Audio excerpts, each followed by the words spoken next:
ماہ رمضان آیا، ماہ رمضان آیا،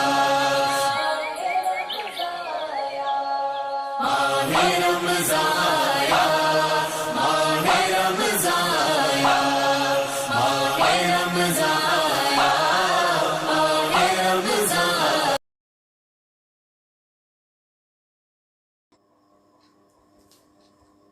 السلام علیکم ورحمۃ اللہ وبرکاتہ۔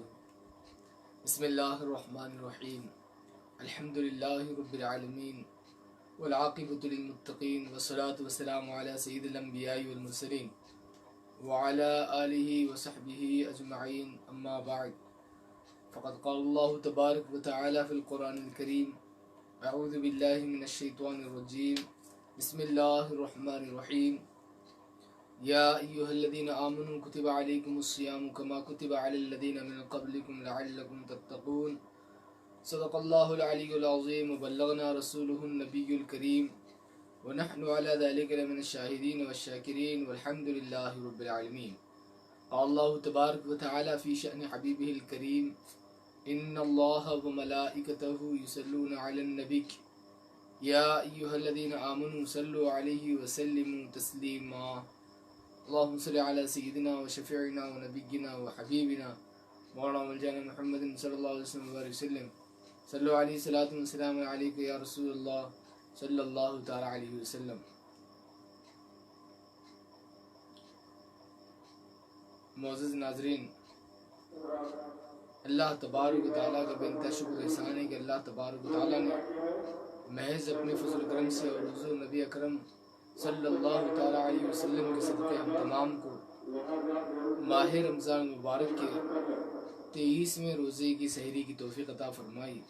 اللہ تبارک و تعالیٰ سے دعا ہے کہ مولا تبارک و تعالیٰ ہم سبوں کو آج کا یہ روزہ پابندی شرع کے ساتھ تیری رضامندی حاصل کرتے ہوئے مکمل کرنے کی توفیق عطا فرما، اور ہم تمام کے اس روزے کو اپنی بارگاہ میں قبول فرما۔ رب تبارک و تعالیٰ قرآن پاک میں ارشاد فرماتا ہے کہ اے ایمان والو، تم پر رمضان کے روزے فرض قرار دیے گئے جیسا کہ تم سے اگلوں پر فرض تھے، تاکہ تم متقی اور پرہیزگار بن جاؤ۔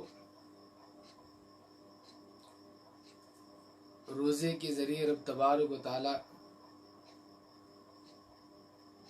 بندے کو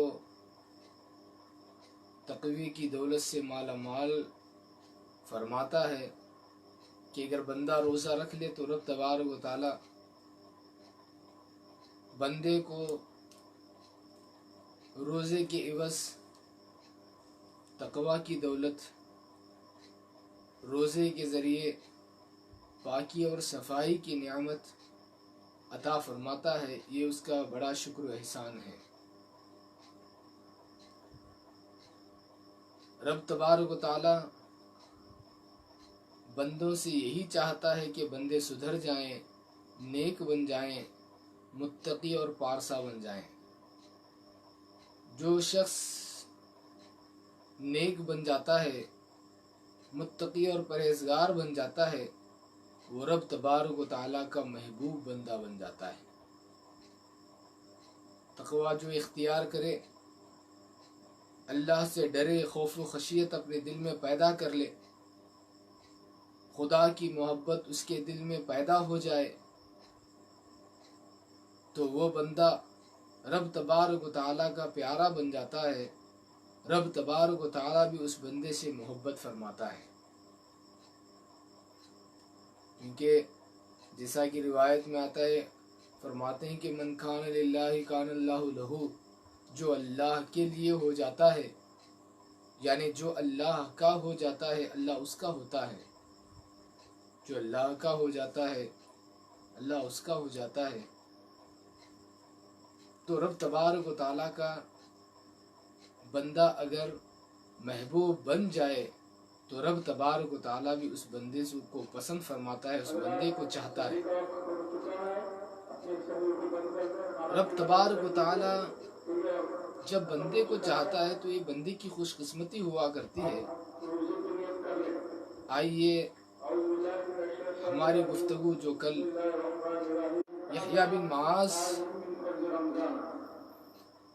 رحمت اللہ تعالی علیہ بڑے بزرگ آپ کی ایک بیٹی، آپ کی بیٹی اپنی ماں سے، یعنی آپ کی بیوی سے، اپنی ماں سے، بیٹی اپنی ماں سے کہتی ہے کہ امی جان مجھے فلاں چیز دے دیجئے، مجھے فلاں چیز کی ضرورت ہے۔ کھانے کے لیے ایک چیز طلب کرتی ہے کہ مجھے فلاں چیز دے دیجئے، میں فلاں چیز کھانا چاہتی ہوں۔ تو ماں تربیت کے طور پر اس بچی سے کہتی ہے کہ بیٹی تم اپنی چیز کو اللہ ہی سے مانگو۔ اس وقت بیٹی کیا خوب جواب دیتی ہے، دیکھیے چھوٹی سی بچی ہے، کیا خوب کہتی ہے، وہ کہتی ہے کہ امی جان مجھے اپنے نفس کی خواہش کو اللہ تبارک و تعالیٰ سے مانگنے میں شرم محسوس ہوتی ہے۔ مجھے شرم لگتی ہے کہ میں اللہ تبارک و تعالیٰ سے اپنے نفسانی خواہش کو سوال کروں، اپنی نفسانی خواہش کو طلب کروں۔ دیکھیے دوستو اور بزرگوں کیا خوب کہتے ہیں کہ رب تبارک و تعالیٰ سے مانگنے میں بھی مجھے اپنی ضرورت کی چیز، اپنی خواہش اللہ تبارک و تعالیٰ سے مانگوں، یہ مجھے شرم محسوس ہوتی ہے۔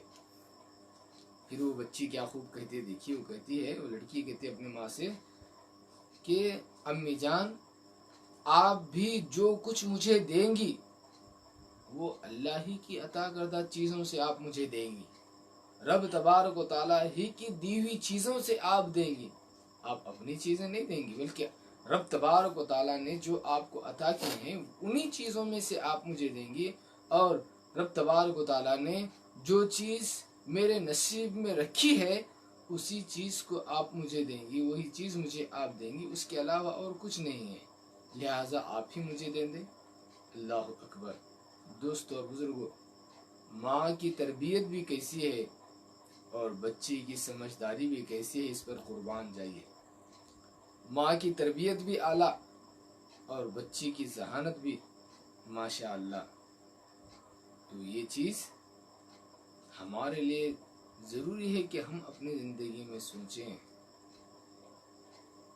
جن لوگوں کے نفس ماتحت ہو جاتے ہیں، جن لوگوں کے نفس زیر ہو جاتے ہیں، ان لوگوں کا یہ حال ہوا کرتا ہے۔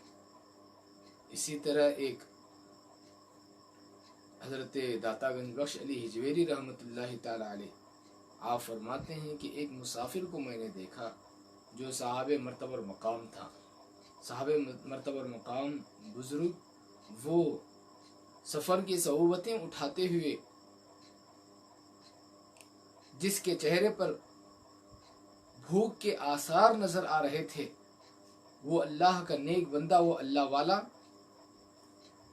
کوفہ کے بازار میں پہنچتا ہے، چہرے سے بھوک کے آثار اور سفر کی تھکاوٹیں اس کے جسم پر نظر آ رہی تھیں،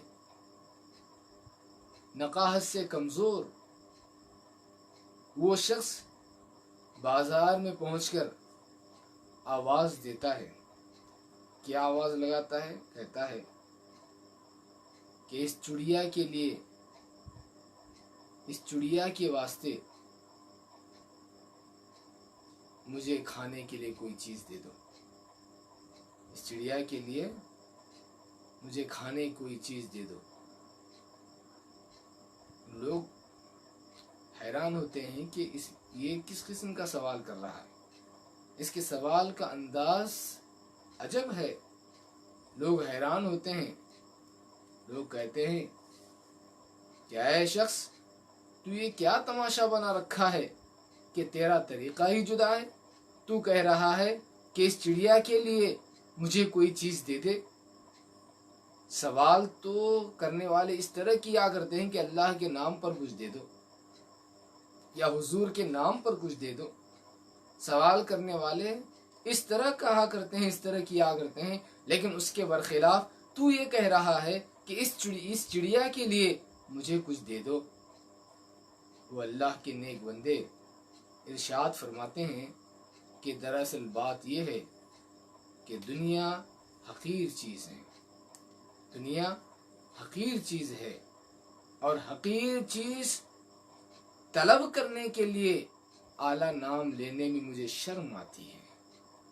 میں اعلیٰ نام کا ذریعہ اور واسطہ لوں، اعلیٰ نام کو وسیلہ بناؤں، محض فانی دنیا کی تھوڑی سی چیز حاصل کرنے کے لیے میں خدا کے نام کا وسیلہ بناؤں، یہ مجھے شرم آتی ہے۔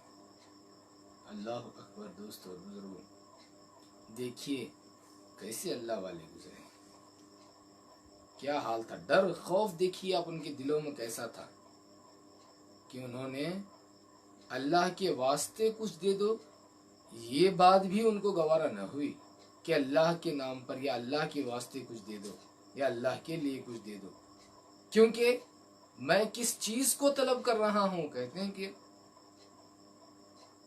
الدنیا متاع قلیل، دنیا تھوڑی چیز ہے، حقیر چیز ہے۔ حقیر چیز کو طلب کرنے کے لیے بلند و بالا ذات کا نام لینا مجھے یہ گوارا نہیں ہے، اس میں مجھے شرم آتی ہے۔ دوستو اور بزرگوں، دیکھیے آپ انہوں نے اپنے نفس کو کس قدر قابو میں کیا تھا، اور خوف خدا ان کے اندر کتنا بھرا ہوا تھا کہ دنیا کی چیز حاصل کرنے کے لیے خدا کا نام تک سہارا بنانا انہوں نے پسند نہیں کیا، کیونکہ وہ ذات عالی، اس کے اسماء عالی، اس کا نام بلند و بالا، بلند و بالا مالک کے بلند و بالا نام کے ذریعے حقیر چیز میں حاصل کروں، یہ مجھے گوارا نہیں ہے۔ دوستو اور بزرگوں، اسی طرح یہ خوف خدا جب بندے کے اندر پیدا ہو جاتا ہے، ڈر جب پیدا ہوتا ہے تو اس کی حالت بدل جاتی ہے، اس کے رہن سہن کا انداز بدل جاتا ہے، اس کے بیٹھنے اٹھنے کا انداز بدل جاتا ہے، اس کے چلنے پھرنے کھانے پینے ہر ایک حالت اس کی بدل جاتی ہے۔ ہر چیز میں وہ احتیاط پر نظر رکھتا ہے اور احتیاط سے چلنے کی کوشش کرتا ہے۔ اگر خدا کا خوف پیدا ہو جائے تو بندہ ہر چیز میں احتیاط برتتا ہے، اگر اس کا خوف بھی نہیں ہے، اس کی محبت بھی نہیں ہے، تو بندہ بڑی بڑی چیزیں اپنے پیٹ میں ہضم کر لیتا ہے، اسے احساس تک نہیں ہوتا کہ وہ کیا غلطی کر رہا ہے، وہ کیا گناہ کر رہا ہے، اسے احساس تک نہیں ہوتا۔ اس لیے رب تبارک و تعالیٰ کا خوف، اس کی خشیت، اس کی محبت انسان کے لیے بے حد ضروری ہے۔ خوف ہی نہ ہو، خشیت ہی نہ ہو، محبت ہی نہ ہو تو وہ انسان کیسے تو سدھر سکتا ہے؟ اس کا سدھرنا دشوار ہے۔ زبان سے تو اپنے سدھرنے کی باتیں کر سکتا ہے، زبان سے تو اپنے اچھے ہونے کی باتیں کر سکتا ہے، اپنے بہتری کی باتیں کر سکتا ہے کہ میں فلاں ہوں، میں ایسے ہوں، میں ویسے ہوں، میں اتنا اچھا ہوں، میں یہ کام کرتا ہوں، میں وہ کام کرتا ہوں۔ ارے سارے کے سارے کام اگر آپ کے دل میں خوف و خشیت ہے، تقوی کی دولت ہے، تو آپ جو ہے آپ کا ڈھنگ جدا رہے گا۔ محض زبان سے کہنے سے تقوی اور طہارت زبان کی چیز نہیں ہے کہ کوئی زبان سے یہ کہے کہ میں اللہ سے بہت ڈرتا ہوں۔ ایسے تو کہنے والے بہت زیادہ ہیں، بہت زیادہ لوگ ہیں جو یہ کہتے ہیں کہ ہم ڈرتے ہیں، ہم ڈرتے ہیں۔ ارے حقیقت میں کون ڈرتا ہے؟ اس کے اعمال سے یہ بات پتہ چلتی ہے، اس کے کاموں کو دیکھو۔ اللہ تبارک و تعالی ہم تمام کو نیک توفیق عطا فرمائے، روزوں کو قبول فرمائے۔ بقیہ گفتگو کل ہوگی انشاءاللہ تبارک و تعالی۔ سبحان ربک رب العزت عما یصفون، سلام علی المرسلین، والحمد للہ۔ السلام علیکم۔ آج ہی اہل سنت المرکز الاسلامی چینل کو سبسکرائب کرے، بیل آئیکن کو پریس کرے اور ہماری حوصلہ افزائی کے لیے لائک کرے، کمنٹ کرے اور شیئر کرے۔